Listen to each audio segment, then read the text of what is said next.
ఖమ్మం జిల్లా తిరుమలాయపాలెం మండలం పెండిప్రోలులో కూరగాయలు ఆకుకూరలు అమ్ముకునే వ్యక్తి ఆవేదనతో పాడిన పాట సోషల్ మీడియాలో వైరల్ అవుతోంది.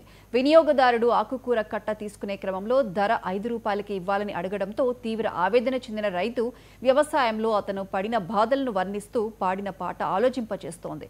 ఎంతైనా అన్నదాత బాగుంటేనే దేశం బాగుంటుందని పలువురు కామెంట్లు చేస్తున్నారు. ఇదొకటి తెలుసా, రైతు బాధ తెలుసా? నేను పంట పండించిన రైతు పత్తి ఏ ఫలితం లేకుండా రైతునయ్యి పుట్టినాను, రైతునయ్యి పెరిగినాను, రాయినయ్యి నేను పుడితే రండి లేకుంటుందనయ్యా. పత్తి పంట నేను ఎత్తే నిత్తి కన్నా ఎల్లలే ఏం బతుకు ఏం బతుకు, ఈ రైతు బతుకు చూడరా ఏం బతుకు ఏం బతుకు.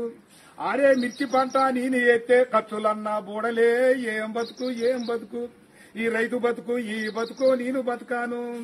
పల్లెరు గాయల్లో పలుగురాల్లా చేను కాడ పాములు తెల్లల్లా తిరిగి ఎద్దులాగా ఎద్దు నాగి వానగుంటల నీళ్లు దాగి ముళ్ళ కంచాలెక్కి దూకితే గడ్డి మోపే గొంగడాయే పెంటగడ్డే పక్కల ఎత్తుని అమ్మ బతుకు ఏం బతుకు ఏం బతుకన్నా, ఈ రైతు బతుకు ఏం బతుకు.